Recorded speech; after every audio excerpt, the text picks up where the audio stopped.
This is Reed Sheppard. He's a guard out of Kentucky and is considered by most to be a lock for the top 10 of the NBA draft.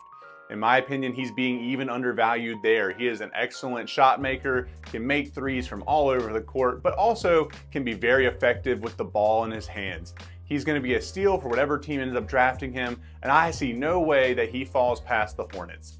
So let's talk about his game today. Let's see what we like, what we don't, and talk about his potential upside as a top 10 pick.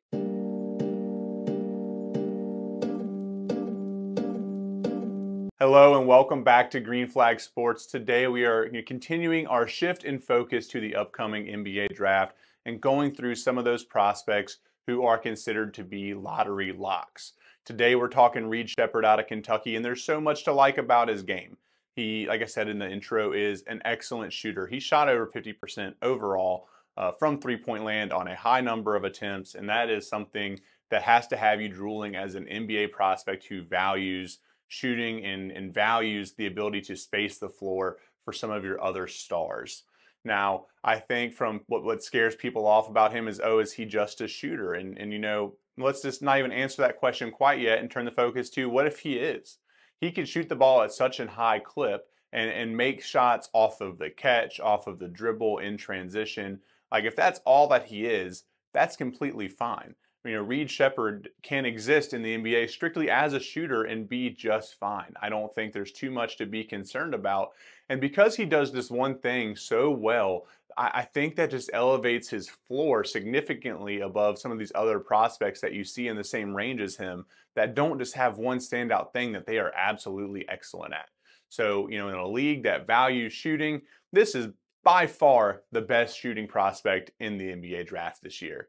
Now, as I dug through Reed Sheppard film from this past year, I was expecting to see a guy who was just a shooter, and that, like I said earlier, that would be fine. But what I saw as I watched more film on him is that he was far more well-rounded as a player and could do a lot of other things very well. In particular, he operated out of the high pick and roll with a very high level of efficiency. So when you look at how things are broken down from an efficiency standpoint, he was in the top 93rd percentile as a ball handler in a high pick and roll, which in an NBA world where that's becoming more and more the norm, that's something that you have to be extremely excited about and want to see that on your team. Now you'll see in some of these highlights behind me, it's not just getting to the rim and scoring, and it's not just, you know, taking deep threes off of step backs. There's a mix of both.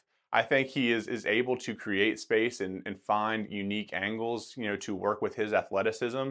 He can get up and finish at the rim, but he's way more likely to find space and create a little bit of room to get off a contested layup with, you know, either his right or his left hand. But he's really creative. I mean, he can do a lot with the ball in his hands. He finds space very well. And, you know, there's still, as we'll discuss here in a second, even more to like about his game offensively. Now, the last part of his offensive repertoire that I wanted to talk about is his ability to be a creator. He led Kentucky in assists last year, and that's a team that also had Rob Dillingham on it. So he was able to get his other teammates involved, and he made some really high-level, spectacular passes that make your eyes open up just a little bit more. Do I think he's a point guard on the NBA level? No, I don't really think that. But do I think that he's going to be an excellent ball mover on the perimeter who's going to continue to get his teammates involved instead of just hunting a shot all the time? Absolutely. I think he's going to be kind of a on the shooting guard end of a split of a combo guard, but can still do things with the ball in his hands. You know, you have to question if he'll get a little overwhelmed with the on-ball pressure the NBA can provide. But, you know, I think he can grow out of that and be a very productive player. So overall, you know, you have to be able to enjoy him as a distributor, as a ball handler, and as an excellent passer as well. I think that's one area of his game that's extremely being undervalued right now.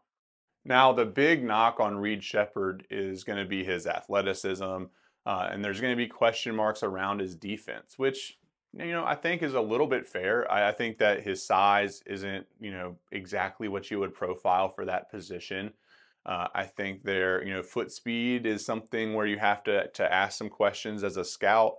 But when you look at the stats and the production from last year and what he was able to do, He led Kentucky in steals last year, was very active with his hands, was an intelligent team defensive player. So you're going to see in some of these clips that are playing as I'm speaking here, he's able to rotate over. He is getting deflection, specifically when the ball is entered down into the post. He's able to shoot passing lanes from time to time. There's a lot that he does. That's just pure effort level plays and IQ level plays that really can close that gap between athleticism and true ability or output. So there's a lot of room for him to grow defensively. Do I think it's a strength? Not on the NBA level, I don't. I think in college it certainly was. But I think as you start to transition and look at his NBA career, he's not a guy that's going to be a net negative necessarily on the defensive side of the court. There are areas where he has a willingness to chase and help off. So I think that there's enough positives on film that make you kind of ease off some of these negative thoughts that scouts might have about his defense. Overall, I'm very bullish on him on both ends of the court. And that's going to do it for our take on Reed Sheppard and where he should be drafted. I think just to put a bow on everything here, definite top 10 pick. I do not see him slipping past the Hornets at 6. He makes too much sense with that team who's going to need shooting to pair with some of the playmakers and athletes they already have on their team. I would not be surprised to see the Spurs select him at 4 either. There's just a lot of teams who are hunting shooting, and when you are, you can't pass up the by and large top shooter in the entire draft.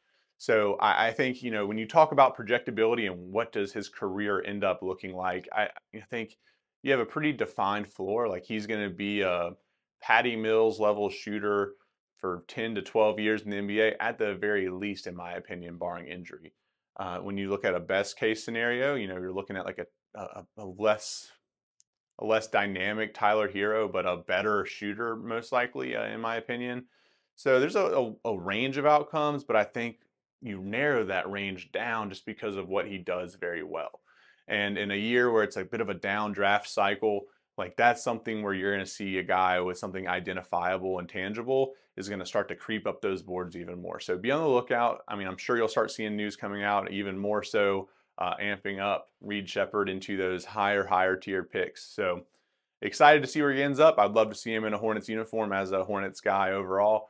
But let me know your thoughts. Am I off base? Where do you think Reed Sheppard should go? Would love to hear from you. Drop a comment. And please like and subscribe to the channel if any of this brought you any value. I'll see you on the next one. Thanks again for being here.